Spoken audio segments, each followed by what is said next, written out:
2 दिन में 2 लाख से ज्यादा केस।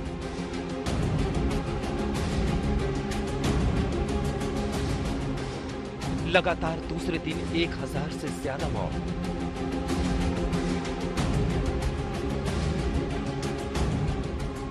सड़कों पर दौड़ती एम्बुलेंस।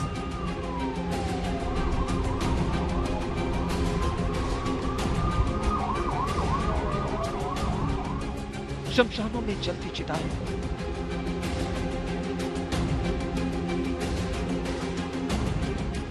चीख से कांपते शहर। हमारे बड़े भाई परसों एक्सपायर कर गए। कहीं ऑक्सीजन खत्म हो गई,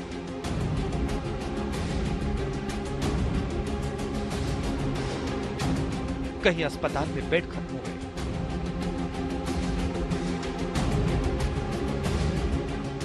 लापरवाही कितनी महंगी पड़ सकती है, उसका अंदाजा उन परिवारों से पूछो जिन्होंने अपनों को खोया है।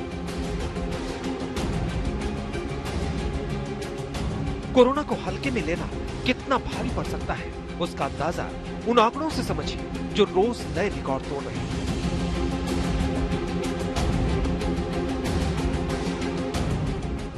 देश का कोई भी राज्य हो, कोई भी शहर, तस्वीरें ज्यादा जुदा नहीं है।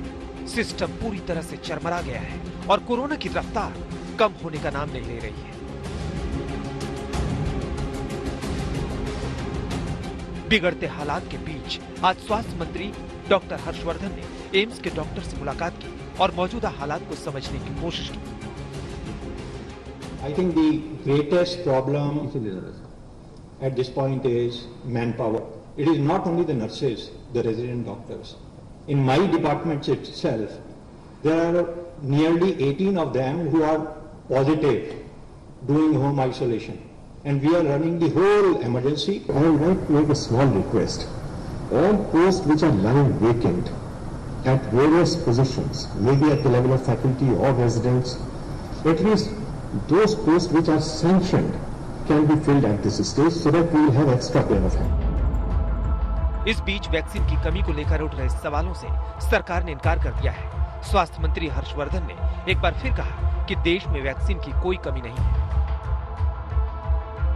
वैक्सीन देश ने डेवलप की है और भी वैक्सीन को लाने का प्रयास हो रहा है।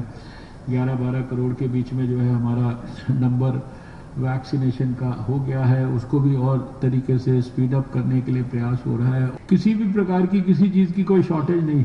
जो रेमडेसिविर का प्रोडक्शन करती हैं उनको अपनी प्रोडक्शन कैपेसिटीज को एनहेंस करने के लिए कहा गया है और उन्होंने उस दिशा में बहुत तेजी से काम शुरू किया है।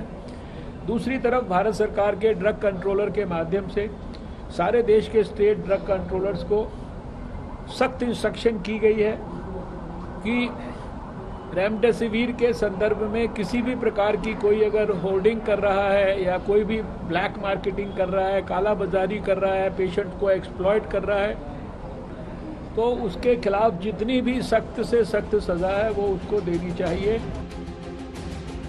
देश भर से आ रही ऑक्सीजन की समस्या को लेकर आज प्रधानमंत्री नरेंद्र मोदी ने समीक्षा बैठक की, जहां 12 सबसे अधिक केस लोड वाले प्रदेशों से आ रही ऑक्सीजन डिमांड को पूरा करने का निर्देश दिया। बैठक में प्रधानमंत्री को जानकारी दी गई कि केंद्र और राज्य नियमित संपर्क में है। ऑक्सीजन की अनुमानित मांग को पूरा किया जा रहा है। 20 अप्रैल, 25 अप्रैल और 30 अप्रैल को आई अनुमानित मांग को पूरा करने के लिए 12 राज्यों को 4,880 मीट्रिक टन, 5,619 मीट्रिक टन और 6,593 मीट्रिक टन ऑक्सीजन आवंटित किया गया।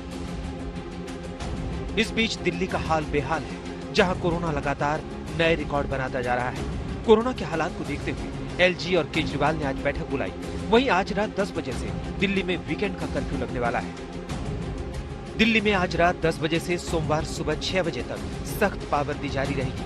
जरूरी सेवाएं छोड़कर बाकी आवाजाही पर रोक रहेगी। वीकेंड कर्फ्यू के दौरान दिल्ली के सिनेमा हॉल में 30% दर्शकों की इजाजत दी गई है। एक जोन में सिर्फ एक साप्ताहिक बाजार लगेगा।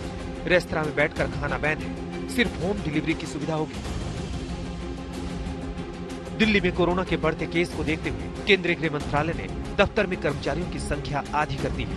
दिल्ली में 16,000 से ज्यादा केस रोजाना आ रहे हैं। कोरोना के मामले इतनी तेजी से बढ़े हैं कि अस्पताल में बेड और ऑक्सीजन कम पड़ने लगे हैं। दिल्ली के एक बड़े अस्पताल के बाहर की तस्वीरें देखिए। स्ट्रेचर पर बीमार बुजुर्ग, महिला को खुद खींचते परिजन, रिक्शे से अस्पताल के चक्कर काटती मरीज।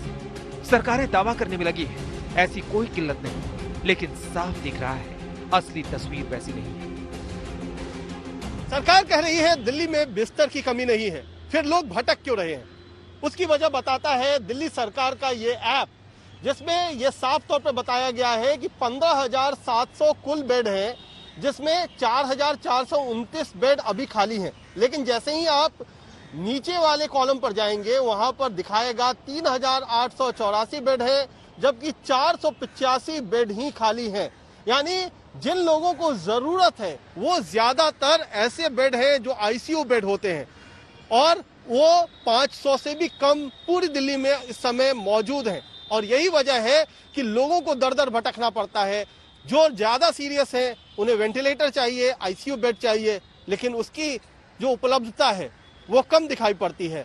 और यही वजह है कि लोग भटक रहे हैं, सहारा ढूंढ रहे हैं, ऐसा कोई ढूंढ रहे हैं जो उन्हें बिस्तर दिलवा सके। अब केजरीवाल सरकार के दावों पर सियासत तेज हो गई है। कोरोना के दूसरे कहर में दिल्ली की हालत बहुत खराब है दोस्तों। उसकी कल्पना हम आप इस समय नहीं कर सकते हैं, लेकिन अभी भी दिल्ली सरकार, आम आदमी पार्टी की सरकार, इस पर गंभीर होने की बजाय अभी भी एडवर्टीजमेंट के थ्रू अपनी अच्छाई बताने में या अपना चेहरा चमकाने में लगी हुई है। कोरोना के कहर को देखते हुए दिल्ली सरकार ने पाबंदियां लागू की है, लेकिन कोरोना की रफ्तार पर कब ब्रेक लगेगा ये कहना मुश्किल है। राजधानी के अस्पतालों का हाल बेहाल है, ऐसे में सावधानी सबसे बड़ा इलाज है। आज तक ब्यूरो।